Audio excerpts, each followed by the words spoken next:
Bonjour à tous, shalom bien-aimés, merci d'être avec nous ce matin pour ce déjeuner spirituel, la table qui est très bien dressée pour vous et nous vous accueillons autour. Et donc, déjeuner spirituel, c'est avec vous qui nous suivez depuis Kawama Village, Kawama Quartier, vous nous suivez depuis la commune de la Washi, depuis Ewabora, dans la commune annexe et la commune de Lubumbashi, vous nous suivez depuis la commune de la Katouba, à la Kamalondo et à la Kenya. Bienvenue à tous et merci d'être avec nous. Et donc, nous, c'est cette équipe technique qui nous accompagne jusque chez vous.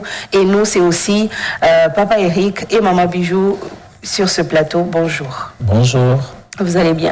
Ça va bien, merci. Alors, on se dit bon mardi à vous. Merci, et bienvenue à ce déjeuner spirituel. Merci beaucoup, Sœur Bijou. On commence déjà cette partie du déjeuner spirituel avec une action de grâce. Une action de grâce à rendre au Seigneur. Un bon merci à lui dire ce matin pour tout ce qu'il est en train d'accomplir dans nos vies. Tout ce que nous voyons déjà avec nos yeux. Mais il y a aussi beaucoup, c'est que nous ne voyons pas. Ce qu'il accomplit dans le secret. Tout ce qu'il a fait pendant que nous dormions, pendant que nous étions en distraction. Il a accompli des grandes choses. Nous allons dire, Seigneur, merci pour tout ce que tu fais, Sœur Bijou. Éternel Dieu Tout-Puissant, nous venons te dire merci ce matin pour ce que tu fais, pour ce que tu as accompli, Père. Tu es celui qui fait déborder ton amour dans nos cœurs ce matin, qui renouvelle la vie en nous, qui nous donne la force et le mouvement et l'être, Père éternel, ô Dieu. Voilà pourquoi nous te disons merci. Merci pour ces plans de paix, de bonheur que toi, tu as préparés pour nous, Père. Merci, Père éternel, pour ces chemins qui est tout tracé pour chacun de nous, Père éternel, ô Dieu. Merci pour cette main, Seigneur, ô Dieu, que tu tends, Père éternel, vers mon frère et vers ma sœur ce matin, Père éternel, ô Dieu. Ah, Seigneur, tu nous conduis, tu nous fais marcher, tu nous guides et tu nous éclaires encore, éternel, aujourd'hui, Père. Merci pour les guérisons, merci pour la paix dans les cœurs, éternel, ô Dieu. Merci pour la joie, merci pour l'harmonie que tu ramènes dans cette famille, Père éternel, ô Dieu. Merci pour chaque bienfait, Seigneur, que tu es en train d'accomplir, éternel, ce matin. Oh, nous te sommes tellement reconnaissants. Nous te disons merci, Père éternel, ô Dieu, car il n'y a que toi qui peux faire ces choses, éternel, ô Dieu. Merci pour cette maladie, Seigneur, qui a été déclarée incurable, Père, que toi, tu es en train de guérir ce matin, Père éternel, ô Dieu. Merci pour cet espoir, l'espoir que tu ramènes dans les cœurs ce matin, Père. Ah, nous te sommes reconnaissants, Père, car nous croyons aujourd'hui encore, tu opères de miracles. Nous croyons aujourd'hui encore, tu accomplis de grandes choses. Nous croyons qu'aujourd'hui, Seigneur, tu opères encore de délivrance dans les vies. Voilà pourquoi nous te disons merci ce matin sur ces plateaux. Merci aussi pour chaque mot. Merci pour chaque mot, Père éternel, qui sortira de nos bouches ce matin, Père éternel, ô Dieu. Ma prière ce matin, que tu te sers de chacun de nous, que tu te sers de ces moments, Père éternel, ô Dieu, pour pouvoir accomplir, Seigneur, ô Dieu, ce que toi, tu avais prévu, Seigneur, ô Dieu, avant que ces jours n'arrivent, éternel, ô Dieu. Oui, ces jours est inconnu pour nous, mais connu de toi, Père. Voilà pourquoi, Seigneur, nous te disons merci, Seigneur. Merci pour ce que tu fais, Père éternel, ô Dieu. Merci pour les vies que tu visites, Seigneur Jésus. Merci, Seigneur. Merci pour la paix. Merci pour la joie. Merci pour la paix dans mon pays, Père éternel, ô Dieu. Merci pour ce que toi, tu accompliras encore aujourd'hui. Que la gloire et l'honneur te reviennent en toi, qui vit et qui règne à jamais. Nous avons ainsi prié, nous disons Amen. Amen.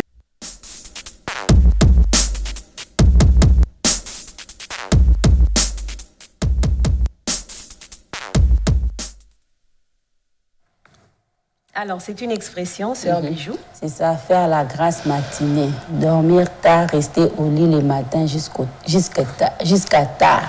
Voilà. Wow. Dormir tard, rester au lit le matin jusqu'à tard. Alors, moi, c'est une expression connue, hein, bien sûr.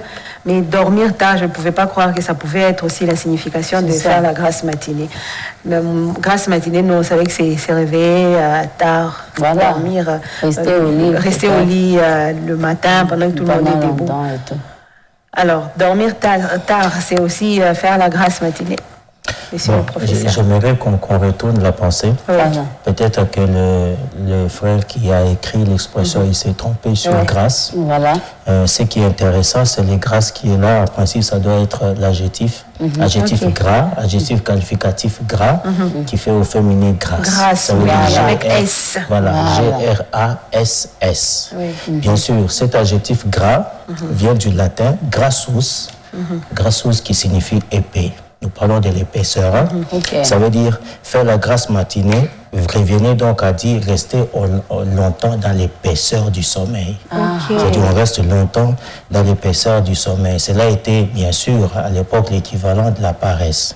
Alors vers le XVIIe siècle, on considérait qu'une femme était belle lorsqu'elle était ronde.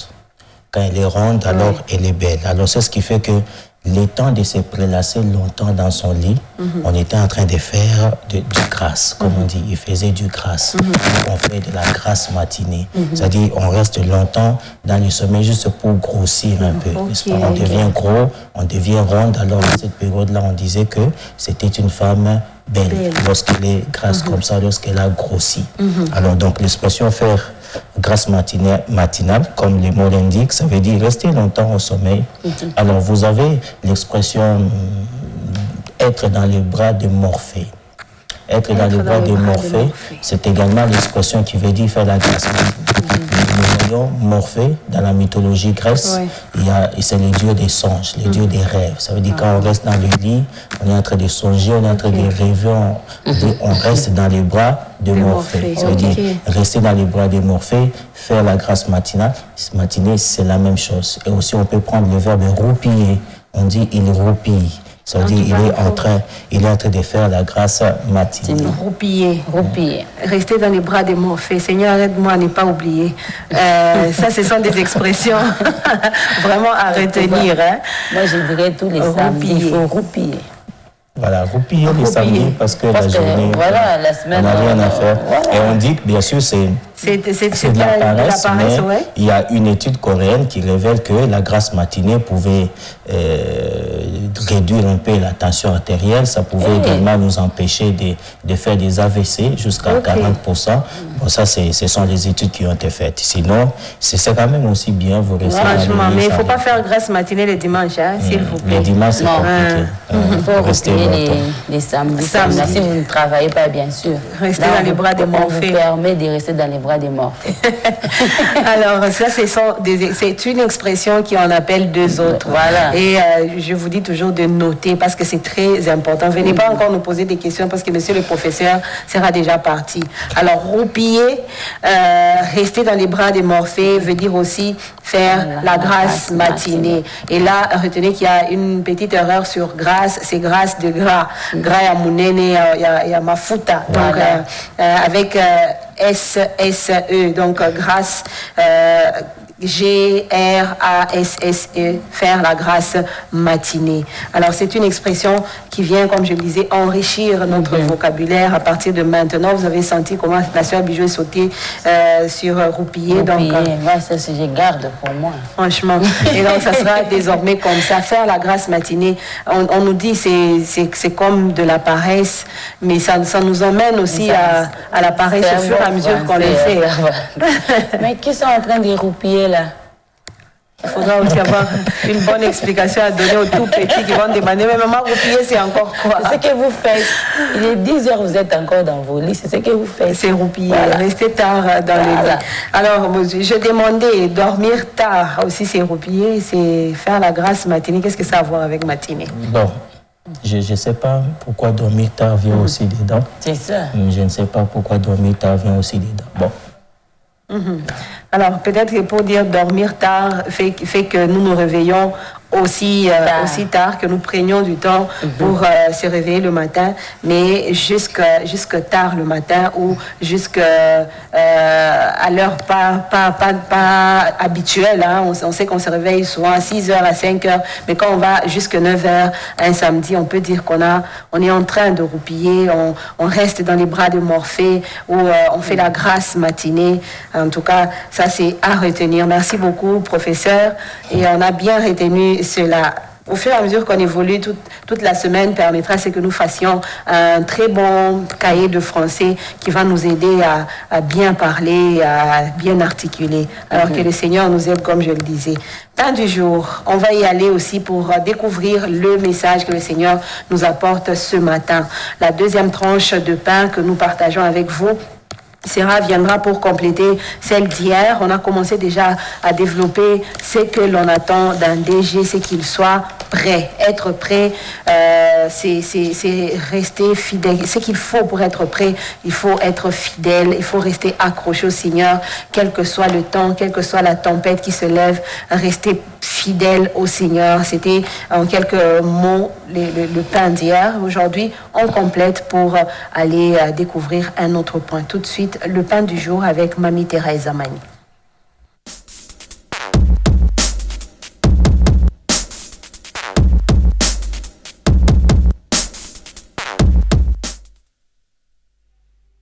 Alléluia. Nous devons garder cette croyance fermement. Et quand on garde cette espérance, cette foi, ce n'est pas seulement à cause des temps, des circonstances. Quand ça va, alléluia, j'aime le Seigneur. Non. Alléluia, je crois au Seigneur. Non. Nous allons garder cette croyance ferme, qu'importe les circonstances. Les circonstances peuvent changer, mais moi je dois demeurer ferme à ma croyance. Voilà la fidélité. Que ça monte ou que ça descende, je demeure fidèle. Que ça aille ou que ça n'aille pas, je demeure fidèle. Je bénis le Seigneur pour les gens qui souffrent quand ils vous parlent de leur souffrance. Vous avez mal au cœur, vous avez même des larmes aux yeux. Mais ces personnes-là continuent à croire en Dieu. Il dit un jour, mon Dieu s'élèvera. Alléluia. Que le Seigneur vous bénisse. Vous qui traversez des moments durs, vous qui avez des enfants rebelles, vous ne savez plus les maîtriser, mais vous continuez à faire foi en Dieu. Vous qui traversez des moments pénibles, où il y a la maladie, où il y a la disette, où il y a le chômage. Quand on compte les années de chômage, tu dis, est-ce que Dieu me connaît ou ne me connaît pas? Mais vous demeurez toujours ferme. Alléluia. Que le Seigneur bénisse de telles personnes. Ce sont des gens qui sont fidèles. Nous ne devons pas aimer Dieu seulement quand tout va bien. Non. Lui-même, il a livré même son Fils. Le chef de l'armée de l'Éternel, il dit va, et il va. C'est grand roi. Quand je regarde cela, je dis, Seigneur Jésus, tu es grand, ô roi. Tes créatures osent cracher sur toi. Tes créatures osent t'insulter, mais tu es calme, alléluia, parce que tu savais ce que tu devais faire. Merci, Papa précieux, pour la modération. Le Seigneur qui était, qui vient et qui viendra, il viendra. Pilate a regardé et dit, oh, toi, est-ce que vraiment tu es roi? Il dit, je suis roi, tu l'as dit, mais seulement mon royaume n'est pas de ce monde. Le royaume de Dieu qui viendra, c'est un royaume de justice. C'est un royaume d'équité. C'est un royaume où tout redeviendra normal. Et nous espérons en cela. C'est pourquoi nous devons demeurer fermes. Ce ne sont pas des histoires, bien-aimés. Nous devons demeurer fermes. Que les choses de ce monde ne nous amènent pas loin de Dieu. Parce que notre roi, qui est couronné, oui, couronné, parce qu'il a vaincu le monde, le Seigneur l'a couronné. Il dit, quelqu'un de la haute naissance est allé vers le Père pour être couronné. Oui, Jésus est couronné. Mais il va revenir à cause de cet amour, à cause de cette fermeté, à cause de cette fidélité que vous avez démontrée au Seigneur. Il vous gardera, alléluia, des temps pénibles qui viendront sur cette terre. Et il va vous garder comment? Si ce n'est qu'à vous prendre, nous amener vivre avec lui dans les airs. Gardons notre foi, bien-aimés. La Bible dit, les peines et les souffrances de ce monde sont incomparables à la gloire à venir. Je t'encourage, bien-aimé. Tiens bon. Tiens bon. Très bientôt, il va venir. La fidélité, je crois et je demeure ferme, qu'importe les circonstances. Quand nous voyons l'exemple de Job, c'est un homme intègre, un homme fidèle. Les choses ont changé. Lui qui craignait le Seigneur, lui qui était intègre. Quand je lis même le livre de Job, j'ai froid au dos. Je dis, Quelle intégrité, au point où lui-même ne pêche pas, mais il s'est dit même dans sa tête, il dit, comme mes enfants sont sortis, peut-être ils ont lésé Dieu. Je vais faire un sacrifice pour eux, afin que Dieu soit agréable avec nous. Et un homme comme ça, le Seigneur accepte que l'ennemi puisse le toucher. Et l'ennemi l'a touché, l'a criblé comme du froment. L'ennemi l'a mis par terre. Job n'a pas changé son intégrité. Job est resté fidèle. De la même façon, nous devons comprendre la fidélité et l'infidélité. Sa femme qui était fidèle quand tout allait bien, chéri Job, c'est bien, allons, combien de bœufs, combien de ceci vient, en tout cas, nous sommes bénis, les enfants et tout ça. Mais quand ça a changé, cette femme a changé aussi. Non, ça ce n'est pas la fidélité. Cette femme a osé même dire à Job, oh, c'est quoi ça? Regarde le niveau où tu es. Maudit Dieu et meurs. Non, bien-aimés, n'osons pas dire cela. Notre Dieu est fidèle et il est au contrôle de tout. Il sait quand ça va et quand ça ne va pas. Tenons ferme et demeurons toujours fidèles parce qu'il est celui qui nous aime. S'il nous a donné ce qui est précieux, à combien plus forte raison autre chose il nous donnera avec lui? C'est un bon pain aujourd'hui, un bon morceau aujourd'hui, deuxième morceau de pain à prendre. Avant cela, avant qu'on développe cela, il y a des gens qui arrivent, nous disons bonjour à ceux qui nous rejoignent. Bonjour ma parole éternelle, merci pour cette merveilleuse petite histoire, la bénédiction accompagnée par la fidélité. Merci beaucoup à vous. C'est un message envoyé par la sœur Sister Ketia Nyembo. Merci beaucoup Sister Ketia Nyembo qui a bien suivi l'histoire du jour qui nous parlait de la fidélité. Mais on continue avec la fidélité dans ce morceau de pain. La fidélité qui ne dépend pas des circonstances.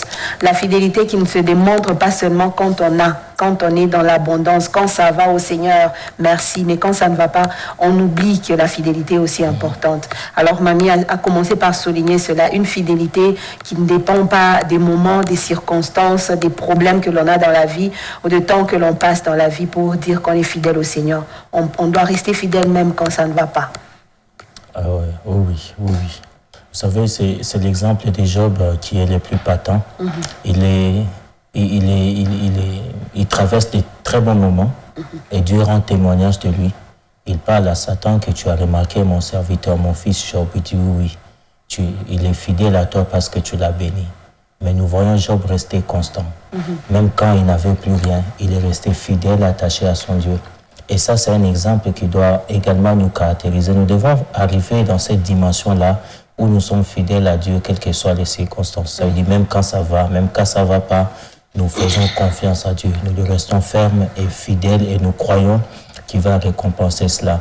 Nous n'avons pas besoin d'être fidèles à Dieu seulement quand tout va. Quand tout va pour le mieux, quand tout marche, alors là on est fidèle, on chante les cantiques, on célèbre le Seigneur. Mais quand ça ne va pas, on commence à se poser des questions. Les enfants de Dieu doivent savoir que toute chose concourt au bien de ceux qui aiment le Seigneur. Ça veut dire que ce soit les bonnes choses ou les mauvaises choses, toutes ces choses-là concourent au bien de ceux qui aiment Dieu. Alors,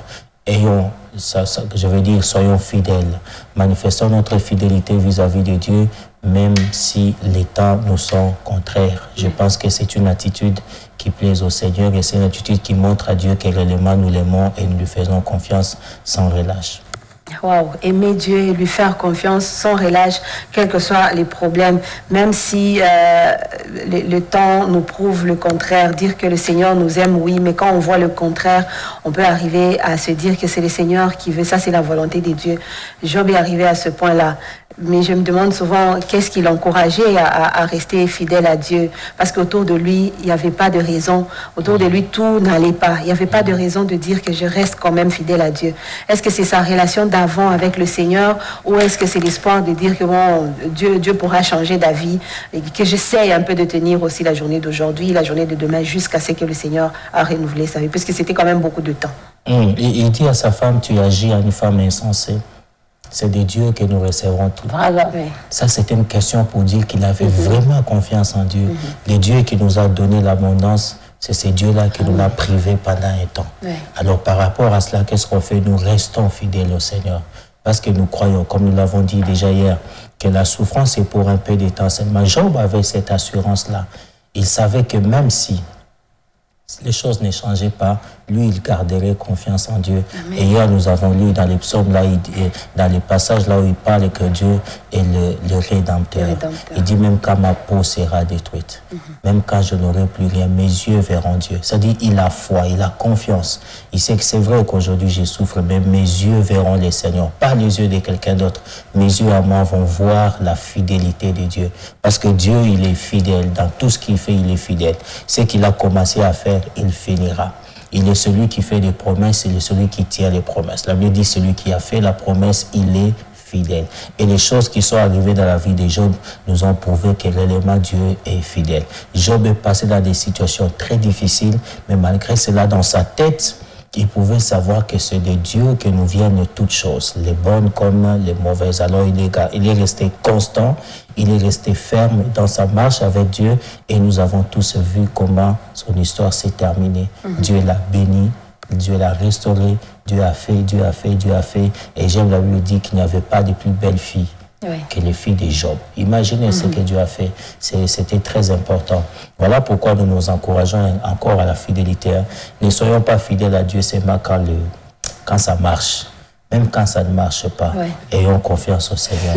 Croyons que ça ira. Alors Job ne s'est pas accroché aux choses passées, à ce qu'il avait perdu, parce qu'il y a des gens comme ça, si seulement il pense à ces $5,000 qu'il a perdu, en tout cas il perd la foi. S'il pense seulement à son enfant qui venait de mourir, il perd la foi, il se dit non, le Seigneur ne pouvait pas me faire ça. Job ne s'est pas accroché à tout ce qu'il a perdu, non. Il s'est accroché à sa foi et à la fidélité qu'il avait, à l'intimité qu'il avait avec son Dieu, et ça l'a aidé à tenir Sœur Bijou. Effectivement. Et moi, je voulais que Papa Eric parlait d'être fidèle, c'est moi quand le Seigneur nous donne. Moi, je me pose la question, c'est ça la fidélité.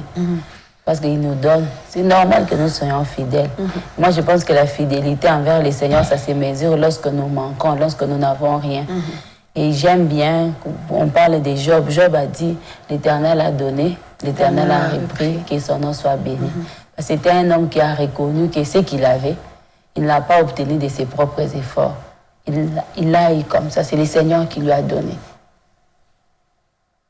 Et quand le Seigneur reprend, je comprends seulement que ce qu'il avait, il m'avait donné là. Il a repris. Et il est capable de me donner encore. Et c'est à ça que le Seigneur nous attend. On parle d'Abraham, un homme qui monte avec son seul fils, il a fait des années pour l'avoir. Il a souffert, il a longtemps attendu cet enfant-là, à tel point qu'il est allé même avoir Ismaël. Mais l'enfant vient, le Seigneur lui demande de l'offrir. Et il monte avec cet enfant-là. Qu'est-ce qu'on nous dit? Abraham l'a fait.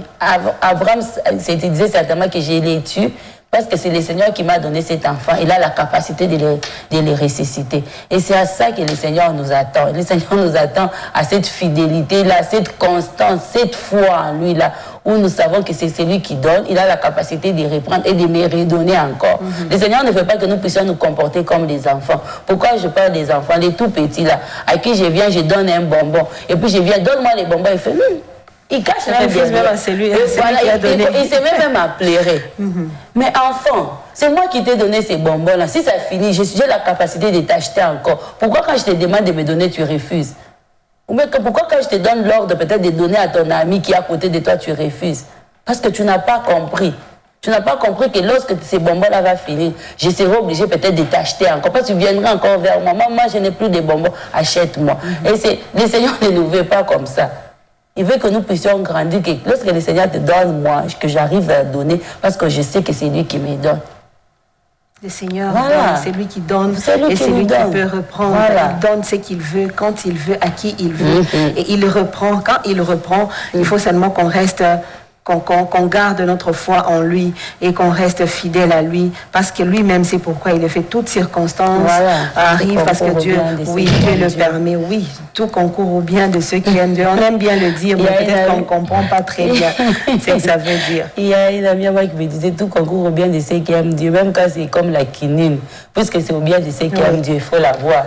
Et Parce que le Seigneur sait ce qu'il va faire lui-même après. Oui, peut-être il faudra bien comprendre cela, Papa Eric. Quand vous changez de version, il y a une version qui dit toute chose fait le travail. Voilà. Toute chose fait le travail. Qui aime Dieu. Ça dit faire le travail, ça dit ça travaille pour notre bien. Oui. Alors, tout ça, il y a aussi question de connaître Dieu. Voilà. Quand vous connaissez Dieu, comme il est dit dans Daniel, Daniel 11, 32, la deuxième partie, on dit, mais ceux du peuple qui connaîtront leur Dieu agiront avec fermeté. C'est question de connaître. Si vous connaissez vraiment Dieu, pas les dieux comme on voit aujourd'hui, on a fait des dieux un garçon de course, Zambé Sala, Zambé Sala, Zambé Pesa, tout ça. Mais quand on connaît Dieu, sa grandeur, sa puissance, sa fidélité, on va agir avec fermeté. On agit avec fermeté, c'est-à-dire on avance et on sait que même si aujourd'hui ça ne passe pas, je sais que ça ira. Même si ça ne passe pas demain, moi je garde ma foi. Amen. C'est ça, connaître Dieu en fait. Même si je n'arrive pas, j'ai demandé à Dieu de me donner un enfant. Seigneur, bénis-moi avec un enfant. Même si l'enfant ne vient pas, moi je m'accroche. Ce n'est pas le fait que je sois stérile qui va faire que Dieu cesse d'être Dieu. Dieu il est toujours Dieu. Même s'il ne me donne pas un enfant, il ne me donne pas ce que je désire là. Lui-même, il sait pourquoi il ne me donne pas. Parce que parfois, nous pensons que quand nous prions et que les choses semblent traîner, Dieu ne nous écoute pas. Non, il nous écoute. Il nous donne selon sa volonté parce qu'il veut notre bien. Et il y a certaines choses qui peuvent nous éloigner de lui. Alors lui, il regarde, il dit non, ça je ne te donne pas. C'est comme une fois, une des prédications, le pasteur a dit, pendant que vous demandez à Dieu, quand Dieu te regarde, il dit non, toi, Moutouka, non, prends les vélos, prends la moto. Vous voyez, ça veut dire Dieu, il connaît. Pourquoi? Parce qu'il veut te garder jusqu'à ce que tu arrives dans ta destinée. Il y a des choses que Dieu peut te donner aujourd'hui. Lui, il connaît ce qui arrive après. Alors, il te les prive aujourd'hui juste pour te garder. Ça dit, c'est très important. Nous devons connaître Dieu. Quand on le connaît, on agit avec fermeté. Connaître son Dieu, c'est toute une école pour arriver à connaître Dieu, à comprendre pourquoi est-ce que Dieu agit dans... Il y a des choses qui arrivent qui sont tellement atroces, qui sont tellement difficiles à comprendre, une pilule tellement difficile, trop amère. Et on se dit, non, ça ce n'est pas Dieu. Le Dieu que je connais, celui que je sers, ne peut pas me faire ça. Imaginez s'il faut arriver au niveau d'Abraham, arriver à accepter de donner son unique enfant qu'on a eu dans la vieillesse. Il faut avoir quel genre d'intimité avec le Seigneur. Il faut avoir quel amour pour son Dieu. Et il y a des gens comme ça, il a eu un enfant après beaucoup d'années, mais cet enfant-là arrive à mourir comme ça, peut-être une maladie passagère, l'enfant meurt. On arrive à se dire que ça, ce n'est pas Dieu. Comment comprendre que ça, c'est Dieu qui agit? Dieu me veut là. Dieu veut que j'affronte cette situation. C'est Dieu qui permet que cela arrive. Job a connu plus que ça, mais nous, c'est juste une petite tâche qui arrive dans notre vie. Et on s'est dit que Dieu m'a abandonné. C'est ça la méconnaissance de Dieu. Comment je dois connaître Dieu? Sa parole nous parle. Nous avons tout le temps la parole de Dieu. On dit il ne fait rien sans avertir. C'est-à-dire quand il doit faire quelque chose, il sait pourquoi il le fait. C'est comme nous l'avons dit hier. Le décès, par exemple, la nouvelle du décès, c'est dans la chair que ça fait mal. Quand nous pleurons là, ce n'est pas que nous sommes des personnes désolées. Non. Nous pleurons parce que la personne avec qui nous vivions ne la verrons plus. Mais au moins, si cette personne avait son Jésus, nous croyons qu'elle est juste en train de se reposer. Oui, dans la chair, ça fait mal, c'est vrai. Et Dieu lui-même, il sait pourquoi il fait ça. Vous savez, il y a certaines souffrances, il y a certaines douleurs qui nous arrivent. Dieu le permet pour notre bien. Et quand les jours arrivent, on se rend compte que réellement Dieu avait raison. Et du reste, Dieu a toujours raison. Ouais, Dieu pas d'épreuve au-delà de nos forces. Moi, je pense que chaque épreuve que le Seigneur permet dans nos vies, il nous donne la capacité de pouvoir surmonter cette épreuve-là.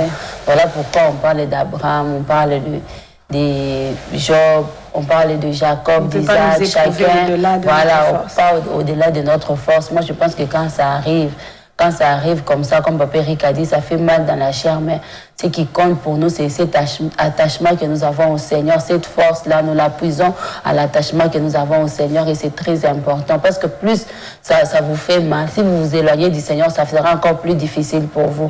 Je pense qu'il faut rester attaché, accroché et à avoir cette capacité qu'avait Job. Job, c'est parce qu'il était accroché à la parole du Seigneur. C'était un homme qui avait compris que c'est le Seigneur qui donne, et lorsqu'il donne, il peut reprendre. Et Abraham aussi était cet homme-là qui avait compris que le Seigneur m'a donné. Après autant d'années, il est resté fidèle, il m'a donné. S'il me demande de faire, alors qu'avant, il m'a dit qu'il fera de moi le père de la multitude. Donc, il sait comment il va se débrouiller pour que je devienne le père de la multitude. D'abord, je livre Isaac.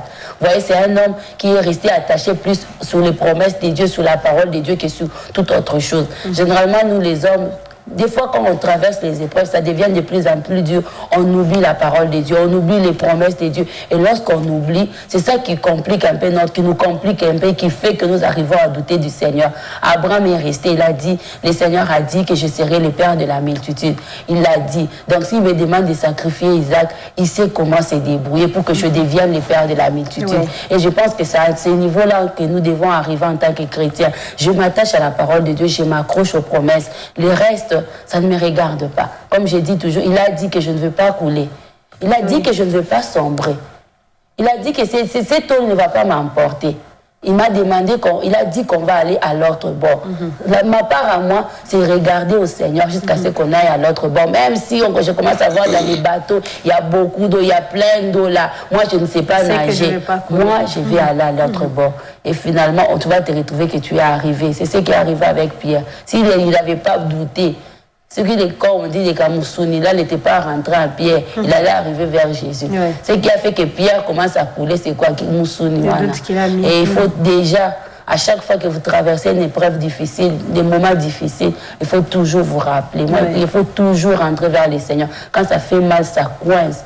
Rentrez vite vers le Seigneur, priez. Et en lui, je crois que vous allez trouver la force pour pouvoir vous en sortir. Trouver la force pour s'en sortir. Il y a quelqu'un qui cherche cette force-là. Il y a quelqu'un qui se pose la question, est-ce que je vais y arriver? Merci beaucoup à la sœur Sister Ketia qui nous a écrit. Elle dit que Dieu bénisse Mamie Thérèse. C'est un message qui arrive qui touche les cœurs de quelqu'un ce matin. Il y a quelqu'un qui se pose des questions, comme je le disais. Est-ce que je vais y arriver? Pourquoi est-ce que ça m'arrive à moi? Il y a un cœur brisé ce matin. Il y a un cœur, je veux dire, blessé ce matin par les circonstances. Mais le Seigneur est là. Papa Eric, j'aimerais que cette personne entende quelque chose, que cette personne comprenne que le Seigneur est là, que Jésus l'aime et que jamais cette séparation ne va se créer si seulement elle restait accroché au Seigneur. C'est juste dire à cette personne de ne pas défaillir dans la foi, de garder foi au Seigneur, de s'accrocher encore. J'ai aimé, Mamie Thérèse, elle a dit, tiens bon. Oui. Tiens bon. Tiens bon. Ça, c'est le maître mot que je puisse dire à celui qui est en train de suivre, qu'il tienne bon. C'est vrai que c'est difficile dans la chair. C'est vrai que tu traverses les temps difficiles, mais tiens bon. Dieu est fidèle. J'aime quand je lis Hébreux 11, 17. C'est par la foi, comme la sœur Bijou le disait, qu'Abraham offrit Isaac lorsqu'il fut mis à l'épreuve et qu'il offrit son fils unique, lui qui avait reçu les promesses et à qui il avait été dit, en Isaac sera renommé pour toi une postérité. Voilà. Il pensait que Dieu est puissant, même pour ressusciter les morts, et aussi les recouvrera-t-il par une sorte de résurrection. Amen. Dieu a dit à Abraham, c'est en Isaac qu'il y aura la postérité. Mais c'est Isaac-là qu'on demande. Abraham dit, oh, je connais Dieu. Il avait la connaissance, il savait que Dieu est puissant, même pour ressusciter les morts. Il dit, même si Isaac peut mourir là, Dieu est fort, il est puissant pour les ressusciter. Alors moi, je lui fais confiance. Et voilà, il va. Ferme. Voilà la foi ferme, voilà la fermeté.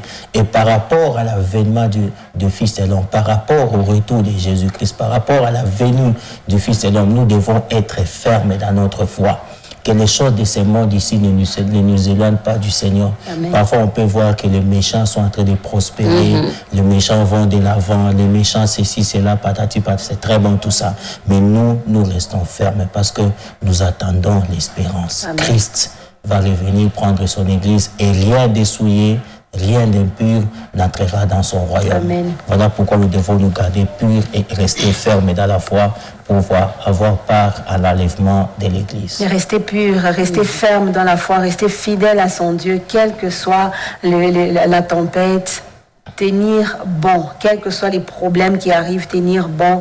C'est un appel aujourd'hui au renouvellement de notre confiance dans le Seigneur, à la fermeté dans notre foi, ce qui nous permettra de tenir comme Job et de croire encore plus que le Seigneur agira, comme Abraham a cru encore plus que même si Isaac mourait, le Seigneur pourra le ressusciter. Il a le pouvoir de le ressusciter. C'est à ce point-là que nous devons arriver avec notre Dieu, dans notre relation avec le Seigneur, croire qu'il fera. Même quand la situation dit le contraire, la réalité sur terrain est tout autre. Mais on croit quand même que le Seigneur est capable de changer les choses, même en dernière minute.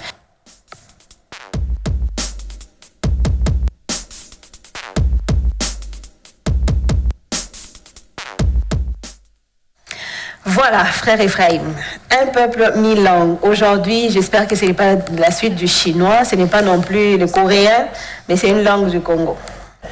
C'est une langue du Congo. On a commencé depuis quelque temps déjà à parler du grand peuple Luba aujourd'hui. Lesquels des deux Luba? Non, déjà, ici, là, vous allez me pousser à revenir encore sur... Non, c'est d'aujourd'hui. Ils sont du Luba du Katanga, Luba du Kasaï. J'y arrive. On a commencé à parler de ce grand peuple qui a plusieurs subdivisions. On a parlé un peu de son origine, à l'époque où il était un seul peuple indivisible. On a parlé de toutes les scissions dans ce peuple-là, de toutes les tribus. On a insisté sur une tribu qu'on sous-estimait, qu'on pensait ne pas être vraiment Luba. Elle est née d'une tribu qu'on appelait Songye, qui était basée en Zambie, de par un mariage. Le roi du Songye, qui avait donné son fils rebelle, qui était en train de menacer d'un coup d'État, il l'a donné à une princesse Luba. Et les rois de Luba ont accordé un territoire actuellement qui est celui occupé par le peuple Songye que nous connaissons. Donc de Kabinda. Voilà, c'est ce peuple-là qu'il fallait aussi situer dans des liens avec le peuple Luba actuel. Il y a plusieurs tribus, mais bon, on ne va plus revenir sur ce qu'on a dit. Peut-être qu'on pourra revenir ça et là. Aujourd'hui, je vais être direct avec un petit proverbe seulement. Ah, franchement, vous avez eu un bon contact chez les Balouba. Heureusement, par la grâce de Dieu, mon propre oncle a été un très bon contact. Et puis d'autres bien-aimés qui m'ont secouru et qui ont tenu la main, qui nous ont donné la main d'association pour produire ce proverbe que nous allons partager ce matin. Mais on se rappelle que le peuple mille langues, c'est nous, le peuple de Dieu, que le Seigneur a constitué de plusieurs tribus, de plusieurs langues, au travers de son Fils Jésus-Christ. Il y a plusieurs regroupements sur la terre qui regroupent les tribus, mais aucun d'entre eux n'a fait de nous un peuple qui est le peuple de Dieu. Donc, tout le mérite revient à notre Seigneur. Et le Seigneur permet que toutes ces langues confessent son nom. Alors voilà, peut-être pour associer à ce proverbe que je vais donner, il y a le proverbe 19-14 que plusieurs connaissent, qu'on va lire, qui dit « On peut hériter de ses pères une maison et des richesses, mais une femme intelligente est un don de l'Éternel. » Ça, c'est le proverbe 19-14. Alors, il y a un proverbe en Chiluba du Kasaï qui parle aussi du mariage et qui en parle de façon très bien. Je sais que votre miséricorde envers mon accent sera, on comprend sera très grand. Ça a été emprunté. C'est inquiétant. Non, mais ce n'est pas inquiétant, au contraire. Ça, je profite pour réveiller un peu la conscience de nos chers parents. Que si vous suivez, si vous connaissez votre langue, pourquoi ne pas l'apprendre à vos enfants? Oui, je me demande s'il faut que le frère Fahim aille à tout moment chez l'oncle et chez la tante. C'est ça. Pour voir les mots. Qu'est-ce qu'il va transmettre aux enfants? J'ai posé la question à mon père. J'ai dit, mais pourquoi tu ne nous as pas appris chez le bas? Il dit, c'est de ma faute. C'est tout ce qu'il a répondu. Mais non, vous avez la possibilité d'apprendre. Oui, par la grâce de Dieu, on se bat. Moi, je pense que vous avez la possibilité de recadrer les tirs. Vous avez appris l'anglais, donc c'est pas impossible. Non, l'anglais, c'était à l'école. Non, mais même les langues locales, on peut les apprendre facilement. Oui, effectivement. Si on en a des efforts fournis pour apprendre l'anglais.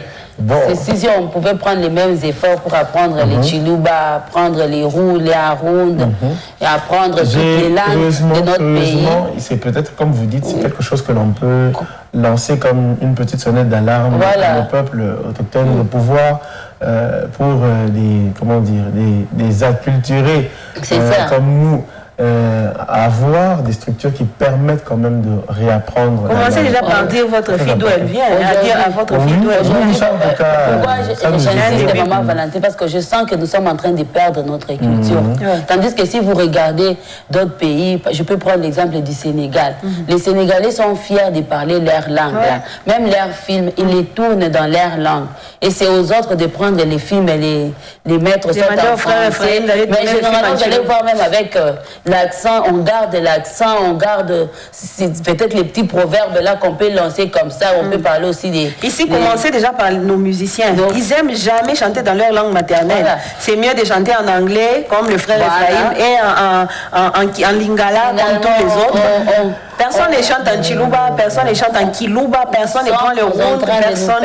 Nous sommes en train de nous perdre. Les Congolais que nous sommes en train de perdre notre culture. Aujourd'hui, qu'est-ce que nous communiquons à nos enfants? Non seulement on ne veut pas qu'ils parlent, qu'ils apprennent des fils qui les Swahili. Nos enfants parlent le français, ils parlent anglais. Et qu'est-ce qu'on les propose à la télé comme programme? On les programme, d'abord les programmes proposés, d'abord c'est les programmes européens. Et finalement, même l'histoire aujourd'hui, je me pose vraiment la question, est-ce que nos enfants, à part l'histoire qu'on apprend à l'école, quand on arrive, on maîtrise comme ça, on ferme les cahiers et c'est tout. Est-ce que les enfants congolais d'aujourd'hui maîtrisent leur culture? Alors, pour ne pas nous perdre, il faudra vraiment qu'on en parle. Il faut qu'on en parle autour de cette table, pour éveiller un peu la conscience de tout le monde. Qu'est-ce que nous sommes en train d'apporter aux générations futures? Même si nous, on n'a pas bénéficié de cela, nos parents étaient assez distraits, mais on doit s'investir. On peut parler avec beaucoup d'aisance de Jacques Chirac et on maîtrise bien ce qui concerne la vie de Jacques Chirac. Mais quand on veut parler des Kassavou, on effleure juste. Il fut le premier président de la République démocratique du Congo. On s'arrête là. Il est né où? Comment il a vécu? Les études? Donc toutes ces choses-là sont importantes pour réveiller un peu la mémoire. Aujourd'hui, peut-être pourquoi on s'est ça un peu perdu là. Moi, je pense qu'on doit se réveiller. Les jeunes aujourd'hui, essayer de communiquer ces choses-là à nos enfants. C'est très important. On se promet avec frère Ephraim d'en parler dans un peuple mille langues. Un jour, on prendra le temps de parler de ce que nous sommes en train de devenir, de ce que nous perdons. Alors, en attendant, il nous donnait déjà Proverbe 19, Proverbe 19-14, on peut hériter de ses pères une maison et des richesses, mais une femme intelligente est un don de l'Éternel. Je me demande ce que la femme vient faire dans ce peuple mis. Alors, on y va. Pas d'un proverbe, mais d'un songe qu'un pasteur, mon pasteur à l'époque où je vivais encore à Kinshasa, il y a plusieurs années, j'étais encore adolescent, il a donné un témoignage, j'élague un peu le contexte de son témoignage, et c'était pour parler du moment où il a donné sa fille en mariage, sa fille aînée en mariage à un homme qui était venu. Il dit, le Seigneur lui a montré dans un rêve quelqu'un qui venait avec un panier. Il venait avec un panier pour donner à sa fille. Il a compris que c'était le mariage qui venait. Wow. Alors, ça m'a toujours intrigué jusqu'au jour où j'ai entendu ce proverbe ici en Chiluba. C'était très intéressant. Qui parle aussi du mariage comme un panier. J'ai dit alors, le Seigneur sait utiliser aussi les aspects culturels pour nous faire passer un message. Il ne va pas parler de l'arche de l'Alliance ou d'écrire l'arche de l'Alliance, pas forcément à quelqu'un qui, de son catacombe natal, n'a jamais entendu, par exemple, mais il a déjà reçu le Seigneur. Il peut utiliser les éléments culturels autour de la personne pour asseoir sa parole. Et c'était très intéressant. Alors, allez-y avec... Ce proverbe dit, le mariage est un panier entre les mains d'une personne sage. Lorsqu'elle est entre les mains d'une personne insensée, ce panier tombe dans l'eau. Le mariage est un panier entre les mains d'une personne sage. On n'a pas dit d'une femme sage. Voilà, une personne sage. Une personne sage, mais quand elle tombe... Quand elle est entre les mains d'un insensé ou d'une insensée, il le fait tomber dans l'eau. Voilà ce que dit le proverbe. Alors, ça, c'est un proverbe Luba. Les Luba du Kassai. Alors, dites ça en Luba. On y va. Jibaka nkasaka kambuila kudi muntu mwena meji. Amen. Kaji muntu muchimbakane ukambula kaji kakuluka mumai. Allô, frère Popol. Voilà un peu le proverbe qui parle du mariage, qui parle du panier. Vous Ce pouvez symbole-là, répéter. je le répète volontiers. Si seulement vous n'oubliez pas. Non, on va pas oublier. C'est en plus bien écrit en phonétique, donc ça va aller. Djibaka, le verbe, c'est le temps. Djibaka, Nkasaka. Djibaka, c'est le mariage. C'est le mariage. Mariage. Nkasaka, c'est le petit Les panier. paniers, voilà. Le petit panier. Panier, c'est voilà. Kasaka. Nkasaka, voilà. Kambouila, Kudi Muntu Mwenamei. Muntu mwenamej, une personne sage. Une personne sage. Mwenamej. Kadi Muntu Muchimbakane, c'est là la personne qui est insensée. Muntu Muchimbakane. Okambula Kadi Kakuluka Mumai. Voilà la phrase. Une personne insensée. Voilà. Moi, je ne suis pas Muntu Muchimbakane, je suis Mwenamej. Donc voilà un peu un beau proverbe qui, la première fois que je l'ai entendu, c'était mon oncle à l'époque, j'étais encore en 5e littéraire. On partageait, il parlait de la culture, de notre lignée, et tout ça. Et il a donné ce proverbe-là. J'étais émerveillé. Je me demandais, ça veut dire quoi? Non, émerveillé par sa manière de parler, les Chiluba. D'abord l'histoire culturelle, et puis l'intérêt. J'étais déjà chrétien à l'époque. La sagesse qu'il y a, humainement parlant, dans ce proverbe-là. J'ai trouvé ça très intéressant et je bénis le Seigneur pour ça. Voilà. Alors, je me demande toujours c'est quoi le lien qu'il y a entre le proverbe 19-14 et... Non, le lien n'est pas un lien parallèle, c'est juste pour parler du mariage. Il ne faut pas que vous mettiez un accent sur la femme. Non, pas du tout. C'est ça que moi je ne veux pas. Pas du tout. Je crois que la personne sage, c'est tant le mari que la femme. Voilà. Donc, il n'y a pas que la femme qui doit être considérée comme sage et le mari est né sage. Non, non. Alors aussi, il faut expliquer le proverbe. Je ne sais pas s'il saura expliquer. L'oncle vous a aussi expliqué, donné l'explication en Chiluba pour que vous le fassiez comme tel que vous le faites. Non, il m'a donné en français. français. Il m'a expliqué ce que ça veut dire en français et je le donne en français. Franchement, l'oncle n'a pas bien fait son travail. Alors ça, Bijou, aussi, il faut transférer dans la langue maternelle ces proverbes. Vous avez quelques mots dans votre langue maternelle? Désolée, hein. Désolée. Alors on va commencer par vous sensibiliser vous-même. J'ai dit je me sensibilise et pour sensibiliser, là j'encourage plus les parents qui maîtrisent cette langue-là pour dire à ses parents ce n'est pas une honte de communiquer à ses enfants sa culture. Moi je me rappelle, on était à Kinshasa. Si jusqu'aujourd'hui j'ai gardé mon swahili tel qu'il est, c'est parce que chez nous à la maison, les adultes avaient la liberté de nous parler en swahili, pas nous. Oui. Alors on apprenait comme ça, on gardait. On peut t'appeler Kissou. Je crois que j'avais mes cousins là quand on demande Kissou, il dit mais maman Kissou c'est quoi? Elle répond les couteaux. Et l'enfant retient les couteaux. Demain on parle un autre objet comme ça. Et puis finalement ces enfants là ils n'ont jamais mis les pieds ici, mais aujourd'hui ils vous parlent le swahili.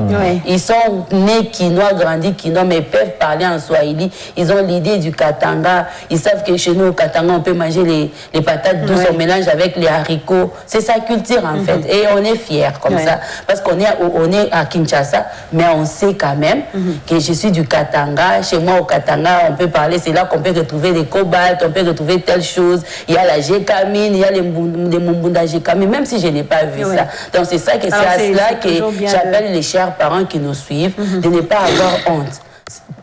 Enseignez vos enfants, peut-être il faut apprendre à vos enfants la langue que vous avez grandi avec. Enseignez à vos enfants que nous sommes de telle province, il y a telle chose chez nous. Chez nous, si tu arrives, tu peux trouver telle chose. C'est chez nous qu'on retrouve la gécamine. Et finalement, quand l'enfant peut un jour, par hasard, faire un tour, l'enfant sera curieux, il sera, que j'aille d'abord voir c'est quoi mon mot d'Agékamine. Parce que mes parents m'ont parlé de mon cas, vous ne dites rien. Vous êtes fiers de parler à votre enfant de Paris. Alors qu'il est congolais, il ne sera jamais français. Alors, même s'il devient, comme on dit, ça devient sa seconde nationalité. Mais la toute première, c'est celle qui compte. Donc il faut être fier d'apprendre à ses enfants sa culture, là où vous avez vécu, et c'est très important. Alors la langue locale déjà, on vous a pas demandé d'apprendre à vos enfants le swahili, qu'ils soient experts en swahili. Comme un enfant qui me posait la question, il entend des voisins en train de parler swahili. Maman, est-ce que, et aussi ils ont été créés par Dieu, parce qu'ils parlaient tellement bien le swahili, des enfants qui parlent Swahili. Alors l'enfant me dit, est-ce que eux aussi ils ont été créés par Dieu, tellement que le Swahili, hein, c'était fort. Oui. Il faut le dire en français comme ça. Oui, j'ai eu mal, je me suis dit non, il faudra un moment que l'enfant comprenne, parce que les enfants commencent à croire que c'est seulement quand on est grand qu'on peut parler Swahili. On me dit même qu'il faut que je mange beaucoup, que je grandisse vite pour parler Swahili aussi comme tantine telle. Alors, il faudra, au fur et à mesure qu'on évolue, que l'enfant comprenne qu'il y a des langues qui ne peuvent pas échapper à son contrôle. Il faut qu'il apprenne au moins quelques mots en Swahili, quelques mots en Chiluba, et je félicite vraiment ma belle-mère qui a fait le travail avec ses enfants. Ils ne sont jamais arrivés à Kananga, mais ils vous parlent Chiluba comme si c'était des vrais Kanangais. Voilà, ils connaissent tout. Ils connaissent tout. Et avec leur mère, ils ne parlent que les Chiluba. Et c'est très important. C'est quoi, ça sera toujours un problème. Juste la prononciation, il ne saura pas. C'est ça, non? C'est compliqué. Thierry. Tu l'avais. Non, c'est vous qui m'en parlez. Voilà. perdu, franchement. Alors, frère Ephraïm, comme sœur Bijou, et comme tout le monde, tous les autres, frère Popol et tout le monde, apprenons à nos enfants la langue maternelle, c'est toujours important. Même s'il va aller continuer ses études en Europe, il peut aussi en Europe connaître sa langue maternelle, la culture de chez lui, et c'est toujours une fierté. Alors, un peuple mille langues aujourd'hui, on va finir avec un mot ou une phrase pour finir avec un peuple. Je crois qu'on est en train de nous faire une lettre en Chiluba. Non, pas du tout. Je peux reprendre le beau proverbe que nous venons de citer. Alors, Djibaka nkasaka kambuila kudi muntu mwena meji. Padi muntu muchimbakane ukambula kaji kuluka mu mai. Alors, je retiens Djibaka, je retiens mwena meji. C'est déjà quelque chose déjà pour commencer. Merci beaucoup, frère Ephraïm, pour cette belle découverte.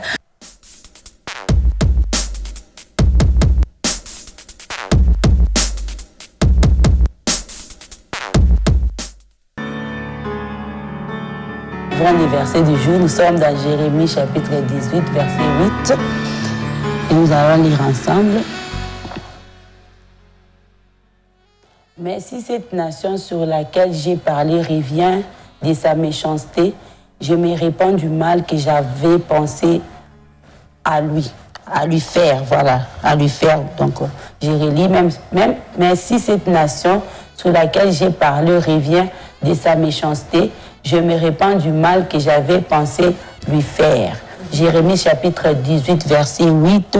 Et aujourd'hui, nous lisons Jérémie chapitre 18, 19 et 20.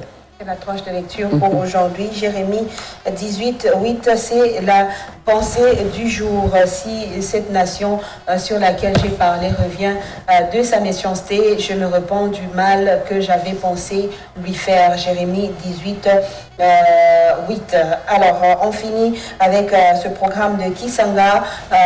Vendredi, ce sera 4 vendredis de prière qui arrivent, 4 vendredis de prière à rester au pied du Seigneur, à chercher la face du Seigneur, frère Ephraïm. C'est un programme qui arrive d'ici ce vendredi. Oui, ce vendredi, c'est le premier vendredi de ce programme. Donc, nous irons du 20 au 3 septembre, si je ne m'abuse. Nous aurons là 4 vendredis d'intercession à la parole éternelle Kisanga avec le pasteur Anthony Kabengele sous le thème « Voici comment vous devez prier ». Ce sera prière, ce sera exhortation à la prière, ce sera enseignement à la prière et surtout de la prière. Oui, à n'y pas manquer, vous êtes du côté de Kisanga, de la Katuba, ou même de la Kenya, de Kamalondo, tout ce côté-là, même de la ville, vous pouvez communier avec nous. Nous sommes sur l'avenue Kimankinda, Jimmy, Arrêt, Cabine, quartier côté Kisanga.